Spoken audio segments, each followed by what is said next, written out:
বন্ধুরা আমরা এখন একটু ঘুরে বেড়াচ্ছি।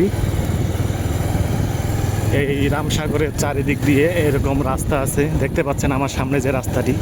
আমরা এখন মোটরসাইকেল নিয়ে আসছি, তো এই জন্য মোটরসাইকেলে করে একটু ঘুরতেছি, চারিদিকটা ঘুরে ঘুরে দেখতেছি। তো দেখতে পাচ্ছেন যে এখানে একটি নৌকো, যেটা একটু আগে দেখালাম আপনাদের। এই নৌকোটি এখানে অনবরত লোক নিয়ে ঘোরাফেরা করে সবাইকে বিনোদন দেওয়ার জন্য। এই যে এখানে আমরা একটি ঘাটের পশ্চিম ঘাট, যেটা কি বলে রামসাগরের পশ্চিম ঘাট, এই ঘাটে রাজার বংশের লোকজন এখানে গোসল করত। সেই ঘাটের সামনে আমরা চলে আসছি। ও এখানে একটি চিড়িয়াখানা আছে, মিনি চিড়িয়াখানা, হরিণ, বাঘ, অনেক কিছুই আছে এই চিড়িয়াখানা। এখানে দেখতে পাচ্ছ যে পশ্চিম পাশের যে প্রধান ঘাট, এই ঘাটটি এখন প্রায় ধ্বংস হয়ে গেছে। এখানে শুধু ধ্বংসাবশেষটাই দেখা যায়, তারপরও মানুষজন এখানে গোসল করে। তো বন্ধুরা, এই রামসাগর সম্পর্কে কিছু তথ্য তোমাদের শুরুতেই প্রথম পর্বের ভিডিওতে আমি দিয়েছিলাম। তো এখন আর তেমন কিছুই বলতেছি না, এখন শুধু একটু ঘুরে দেখাচ্ছি। তো বন্ধুরা, এখানে একটি বাংলো আছে। আমি যখন আসছিলাম 15 বছর আগে, তখন এই বাংলোটি ছিল না। এই বাংলোটি এখানে অনেকেই যদি রাতে স্টে করতে চান, তাহলে এখানে হয়তো বা সেই ব্যবস্থা করছে তারা। এখানে আরেকটি বাংলোর সামনে আরেকটি নতুন রেস্ট হাউস, এখানে একটি ঘাটও আছে। তো চিড়িয়াখানাটি আমরা এবার চলে আসছি চিড়িয়াখানার কাছাকাছি, এবার চিড়িয়াখানায় ঢুকবো।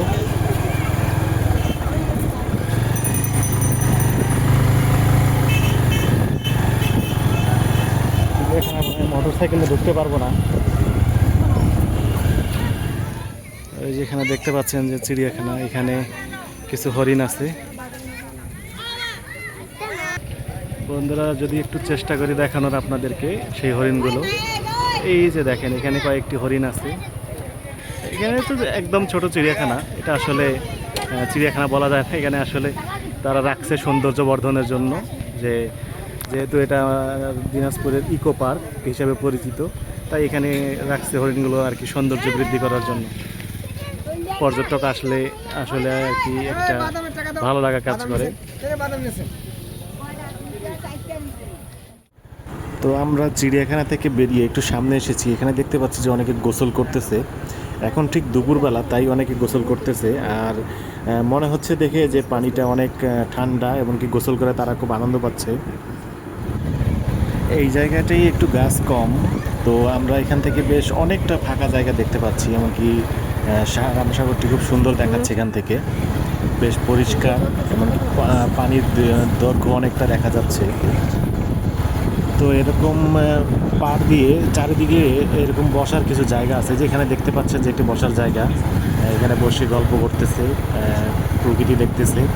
এরকম কিছু দূর পর পরই এরকম বসার জায়গা আছে, এমনকি বিকেলবেলা এখানে বসতে বেশ ভালো লাগে। তো বন্ধুরা, আমরা যদি বিকেলবেলা আসতাম তাহলে আরও দর্শনার্থী বেশি দেখতে পেতাম, এমনকি আপনাদেরও দেখাতে পারতাম। এখন ঠিক ভর দুপুর, যার কারণে দর্শনার্থী বেশ কম।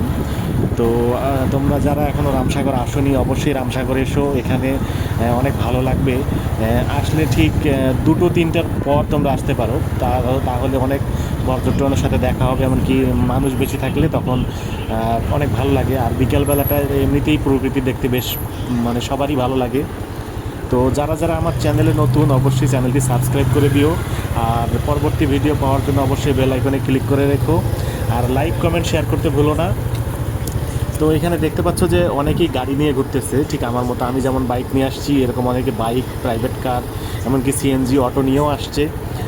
এখানে আসলে রামসাগরের বিস্তৃত রাস্তাগুলো বেশ বড় এবং অনেক দূরত্ব, যার কারণে আসলে হেঁটে পুরোটা কাভার করা কষ্টসাধ্য ব্যাপার। তোমাদেরকে আরেকটি বিষয় জানাই, সেটি হচ্ছে যে এই রামসাগরে আসলে ফলের মৌসুমে অনেক ধরনের ফল গাছ থেকে ফল পাওয়া যায়, যেমন আম, কাঁঠাল, জাম, আনারস, ডালিম, পেয়ারা, তারপর কামরাঙ্গা, বিভিন্ন ধরনের ফল এখানে আসলে গাছ আছে। এমনকি অনেক ঔষধি গাছ আছে, অনেক কাঠের গাছ আছে। তো এই গাছগুলো আসলে এখানকার প্রকৃতির সৌন্দর্যটা আরও বেশি বৃদ্ধি করে দিয়েছে। তো দেখতেই পাচ্ছ যে গাছগুলো কত সুন্দর। এখানে সামনে কিছু আম গাছ দেখতে পাচ্ছি আমরা। তো বন্ধুরা, তোমরা যারা রামসাগরে পিকনিকের জন্য আসতে চাও অবশ্যই চলে আসবে। এখানে পিকনিকের জন্য খুব ভালো জায়গা। দেখতে পাচ্ছ যে সামনে পিকনিকের বেশ এই স্পটগুলো আমি তোমাদেরকে দেখালাম। তো আজকে এই পর্যন্ত, আবার পরবর্তী পর্বে দেখা হবে। সেই পর্যন্ত সবাই ভালো থাকো, আল্লাহ হাফেজ।